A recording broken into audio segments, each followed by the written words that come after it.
Welcome to the Legally Speaking podcast, powered by Kassoon Car. I'm your host, Rob Hanna. Today, I'm delighted to be joined by Joe Young, a high-flying 5PQE city commercial litigation lawyer. Joe founded and developed Dad on SPL, which stands for Shared Parental Leave. This is a leading blog which discusses the trials and tribulations of taking shared parental leave in the UK. Joe is a first-time father who wishes to educate and encourage others to take advantage of SPL. Within his blog, he's created the Shared Parental League, highlighting UK firms that are walking the walk and not just talking the talk with regards to gender equality. So welcome, Joe. Hello. How are we doing? Yeah, very good, thanks. Very good. Good stuff. I must start, as is customary to all of our Legally Speaking listeners, with the honorary question. On the scale of 1 to 10, 10 being very real, how do you rate the TV hit series Suits? Well, unfortunately, I have to make a confession here. I have never watched an episode of Suits, so I have absolutely no idea. There we go. Whether I am a 0 or a 10. Well, you're a first in the sense that anyone we haven't had hasn't seen it. So based on that, we'll give it a 0 just to sort of even out the scales, because it'll be very impartial if you gave it a 10. So today, the episode is very much called Dad on SPL. I know yourself, you took 6 months of shared parental leave, I think in 2019, early this year. But before we go into that, do you want to tell us a bit more about your background and sort of how you've got to where you are as a sort of high-flying city lawyer? Okay. Well, my route into law was somewhat zigzag and wasn't a straight line, or I believe the term is a nonlinear career these days. So I left uni. I actually did quite a bit of teaching. First, I was a maths teacher, first in Hull and then down in London. And I also did a bit of travelling, mixed in with the maths teaching, and then went to law school, paid for law school via supply teaching in London. And after all that, got a training contract with St Masons and started training in 2012 to 2014. And qualified in 2014 into the commercial litigation department, and have been suing people and getting sued ever since. Did you always want to go down the more contentious route? Is that what you enjoyed? I think what I enjoy about litigation is, and I'm sure the transactional lawyers will disagree with me, is that as a litigator, you are the expert in the room when the clients come to you for advice. Yeah. They've received a claim form, and they might be thinking, well, what the hell do I do with this? And the contentious lawyer should be an expert in not only the procedure, but the aspects and merits of the claim. And you are very much leading the client and holding their hand through that process. Whereas a transactional lawyer, maybe that once the initial conversation of how to structure a transaction is over, it's the client that's driving the negotiations, and ultimately the lawyers that are filling in the forms. But I do a disservice to my very esteemed corporate colleagues. Good caveat there. Okay, so you sort of zigzagged into the legal profession, as you said, and congratulations, you recently have become a father, and you have, as I said at the top of the podcast, created this really, really impressive blog. So do you want to tell us more about that and what really fueled your passion for that? Sure. So as you said in the intro, I began my shared parental leave in April of this year, and I took 6 months. So me and my partner, who's also a lawyer. Yeah. So she's a competition lawyer at Mishcon de Reya. Okay. And so we decided when we were pregnant, when my partner was pregnant, we decided that we wanted to split the leave equally, down the middle, 6 months, and that's indeed what we did. It was important to us that when we had our daughter, that she knew that parenting was an equal endeavour between the both of us, and that from the outset she would know that gender shouldn't limit her ambitions in any way, and that there shouldn't be distinct categories of work or tasks that are women's tasks or men's tasks and that kind of thing. And we wanted to live that out, and she was really supportive and got behind me doing that. And I think that's a really important aspect to draw out, because legally it is in the gift of the mum to give this to the dad. A dad cannot take shared parental leave currently unless the mum allows that to happen. That's written into the legislation. And that is a really important point, because people listening in may just sort of have this assumption, it's easy, you can just make it happen. But so that is actually a thing people need to be really kind of mindful of when they're actually family planning and talking to their partners. Exactly. They need to have these detailed discussions. Exactly. And she was, brilliant and so supportive of and encouraging me to take it. Leading then onto the blog, I think it's developed organically, and I don't think I necessarily had specific targets with what I wanted to do with it when I set out. I think, firstly, I just wanted to record and almost just keep a diary of the experience that I was about to have with my daughter, and it would be a good way to capture all that. Whilst I did know a few people that had taken shared parental leave before me who were great role models and sort of inspirational for me, there are not many people that have done it. Yeah. Why do you think that is? Why do I think that is? Lack of education, people sort of not aware of sort of things that you're trying to promote, or people just generally, going through the motions. Yeah, well, give us putting you on the spot a bit, but give us your thoughts. Sure. So I think there's a few factors. The overriding factor is pay, right, and the availability of enhanced pay for people taking shared parental leave. You only have to look at Aviva, who are a company that perform well in the shared parental league that you mentioned at the start. They now offer 6 months full pay to all parents that they now have. I think they published on their website that 90% of men that are eligible take shared parental leave, and 2/3 of men that are eligible take 100% of that leave entitlement. Wow. And I mean, so it's once you start paying people to take time off at full pay. Yeah. Well, I use time off, productive time off. Yeah, exactly.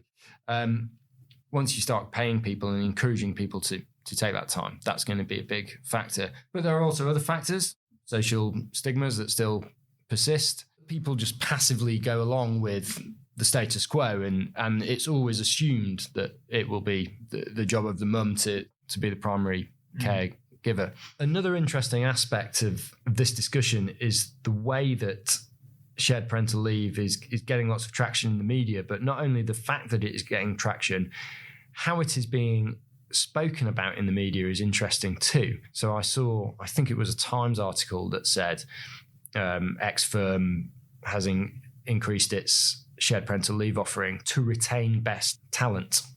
And it's very interesting, I thought, and maybe incorrectly, but that when we're talking about men's pay, that things are talked about in terms of retaining best talent and, we've got to do this for the benefit of the business. Whereas for the last however many number of decades in talking about women's pay for maternity leave, it's always been kind of discussed in a way that it was a burden on businesses and businesses shouldn't do this. And I just think that's I'm not sure I fully know what I feel about that, but it's a very interesting discussion point. Companies are copying and pasting from their maternity leave policies, and on the assumption that they are now equal. In fact, they call this process, they are equalizing their policies. Right. But that doesn't always work in practical terms. So that's another barrier. And then just public awareness is another factor. It's quite interesting the number of people that will say to me, "Oh, it's great that your firm let you take 6 months off." And my response is, no, that's my legal right to take that 6 months off. In fact, I could have taken 50 weeks off of shared parental leave, and that is my legal right. I bet that shocks quite a few people, because that's just not known to, I think, broader circles. So you're absolutely right. But I can imagine the reactions you get is, "Oh, really?" Yeah, their assumption is that you can just take this time. And at the moment, it's still seen as something that's quite new or interesting when you talk about it. And ultimately, the goal is that a dad taking 6 months off is just, as it's just a norm, right? Yeah, that's exactly. the way we want it to get to an equal playing field where it's just seen as the same. And, we're in the legal space. So for you and people listening in who are maybe thinking about having families or, generally, you mentioned Aviva, but in terms of the legal sector, not to put you on the spot, but how do you find the legal sector versus, say, the insurance versus other professional services, banking, in terms of their receptiveness to shared parental leave and, people thinking about it? What would you say? One area that I've been looking at, i.e. the enhanced pay available, and that forms the basis of my shared parental league. When I look at the sectors that perform well, insurance is definitely a sector that performs well, and they seem to be quite ahead of the curve. And actually what is starting to happen, I think, within the insurance sector is firms are realising that to retain the best talent, they need to start offering better shared parental leave, maternity leave. The point isn't, well, is one sector busier than another or not?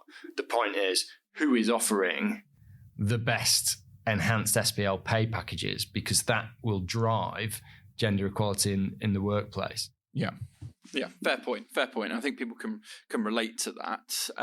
Just talking about then the shared parental league, I'm really interested in this concept. You've touched on it, but just tell us sort of basically how it works and a bit more about that. Sure. So the shared parental league was my idea to highlight and celebrate best performance in the UK and best practices in regards to companies' offerings on shared parental pay, essentially. And I just started it by looking for publicly available information, and there's quite a bit in the press at the moment, and you can, on certain companies, you can download their maternity and shared parental leave policies, and started doing a bit of a sort of, it's a cross-sector analysis of what policies are out there, what are firms doing, what are firms offering. And then came the idea to sort of put them together into a league table. And some of the thinking around this was, as I started doing my own research around shared parental leave and maternity benefits and working families and all this kind of thing, it always seems to me to be pitched in a way that is what I will call a traditionally female kind of marketing paradigm, or I'm not really sure that I'm not a marketeer, so I'm going to use it. We get the point. I know where you're trying to go. And it's always about, flexible working arrangements and, flexible start times, and it's packaged up with maternity leave and childcare, and there'll be working groups within firms about working mums and all this kind of thing. Even some of the key websites and key blogs are just so obviously focused at women when you're talking about family issues. And one thing that interested me about doing the league was taking the discussion about shared parental leave benefits and putting that more into what I would call traditionally male paradigm, i.e. a league. This is competitive. Mm-hmm. This is about showing who is the best.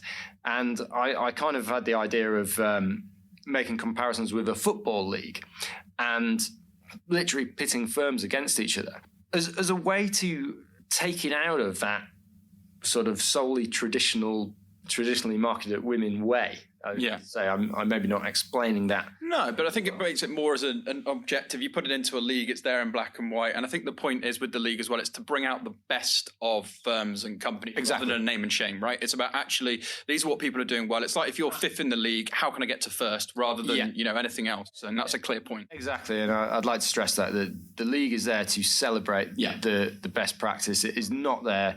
Well, I've actually had quite a few people contact me saying, my company doesn't offer any pay. Can you include us in the leagues and put us at the bottom? And I've just said, well, that's not what this is about. I'm not here to, as you say, name and shame. This is about celebrating best practice. In terms of how the league works, it's quite simple, but there's a little quirk in it. Okay, we like quirks. So I judge firms on if a dad took months 7 to 12 off, i.e. the back half of the year, how many weeks full enhanced pay would he receive? And that is the kind of points total. Yeah. And then my goal difference, as I call it, is what is the total enhanced pay offered at any point during the birth year? And now that might seem, and this is the quirk, because you might ask, well, what's the difference? Yeah. The difference is quite a few policies peg any element of paid leave to the birth date. So to give a simple example, if a company says, right, we're changing our paternity leave policy, our shared parental leave policy, and we are now going to pay 26 weeks of full pay, 6 months full pay. Yeah. They will no doubt have a great marketing release and say, oh, aren't we so progressive and up with the times? Look, we're now paying dads 6 months full pay for shared parental leave. But in the policy, it will often say, we pay the first 26 weeks. Yeah. At full pay, and then we pay nothing or a period of half pay and whatever. And now it is that first, the word first, that I call the birthday peg. It is pegging the leave to the birth date. And that means that in months 7 to 12, dad would get paid nothing for any time that he takes up. I should just stress, when I'm talking about pay here, I'm talking about enhanced pay, not statutory pay, which is a separate thing. And the reason that I focus on this months 7 to 12 and why I think this is a really crucial distinction for firms to grasp and understand is that it is in months 7 to 12 when men are much more able to be the primary caregiver to the child.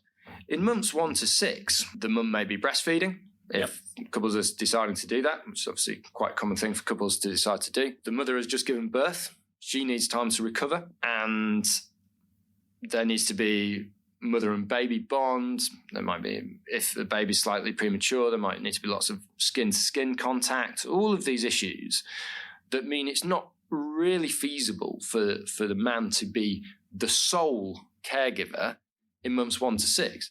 If your company is saying, well, we're only going to pay you for the first bit after childbirth, I would argue that company is effectively saying men should not be the primary carers to children. And I know that sounds like a bold statement, but the reason I back that up is because, as I say, women are so much more likely to need to take the leave out in the first period of birth year.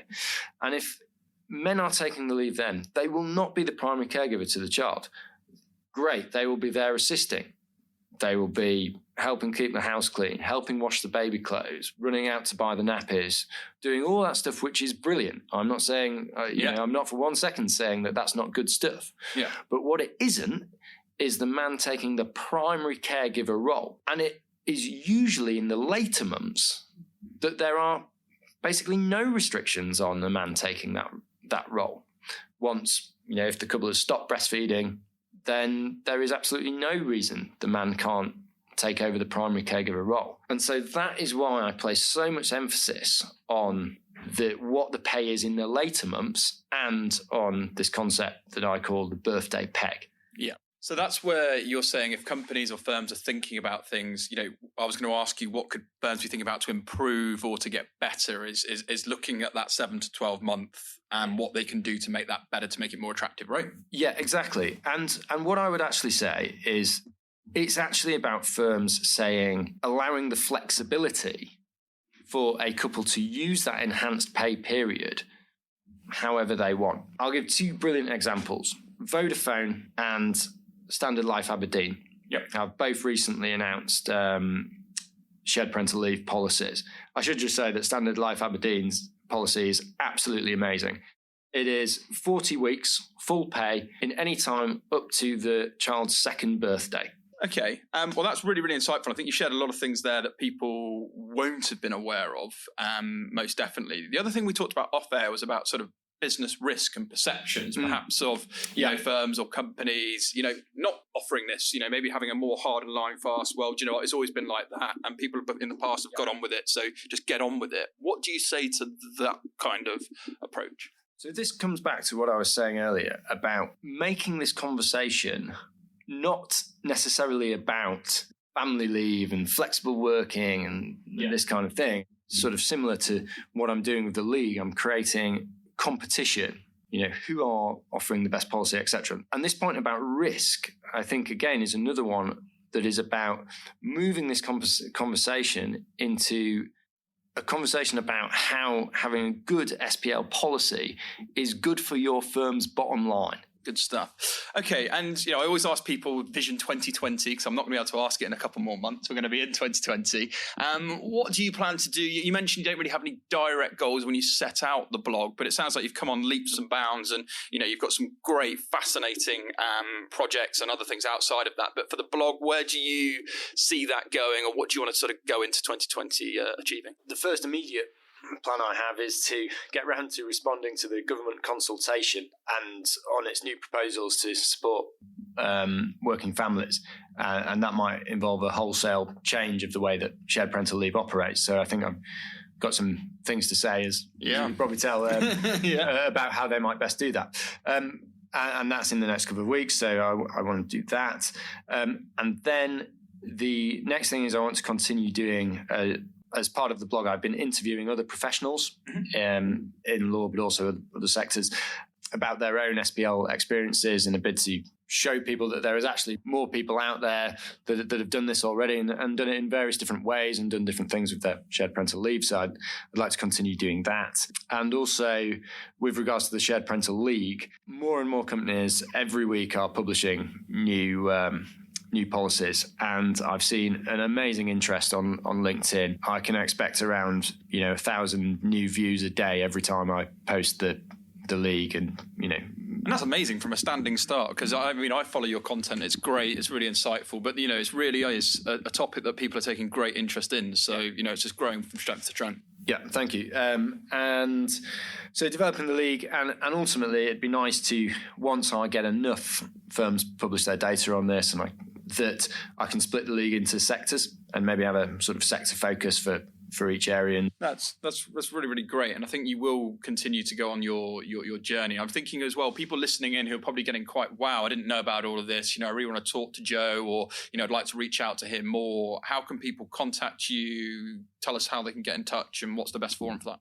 I think the best way would just be look at my LinkedIn content, and if you're inclined to, do make a comment on any of the content. Always welcome, or just send me a message on LinkedIn, or if you go to the blog, my blogging email is there. So quite a few people email me. Yeah. And what's that?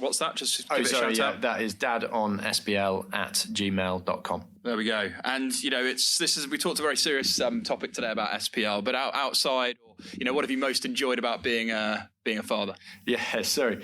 My partner raised a similar point, that I kind of talk all the time about these policy details, and not the fact that I had 6 amazing months with my daughter, kind of thing. So there is just so much that I enjoyed about that time with her. I suppose just feeling like you are getting to know your daughter properly, and not just seeing her at the evening or at the weekend, and having a sustained period where you spend 8-10 hours a day with this person, and you really get to feel it's almost by the end of it that you're hanging out with your best friend, not your daughter. It's quite strange. And we would do everything together, from cleaning our teeth together to going out to the parks, going to cafes together, and so you're kind of living a life with your best mate. And a mini you. Great. or a mini half me. Exactly. So it's absolutely fantastic, and it's been a really amazing experience all through, in terms of connecting with other people and other parents, and speaking to them about their experiences, and just being able to see your daughter develop every day, and new developments every day. She's coming on all the time, and that's really amazing to see. And that helps when I return to work, sort of putting everything into perspective. And I think it's actually quite motivating to come back and think, well, wow, this is what I'm working for now. Yeah, definitely got that intrinsic drive as a result of it, right? Yeah. Well, Joe, listen, it's been an absolute pleasure having you on. I think I've certainly learned a lot today from Shared Parental Leave. So thanks for sharing that. All the listeners listening in, do make sure you check out Dad on SPL. There's lots of interesting content on there. And Joe, thanks so much once again. Over and out. Thank you.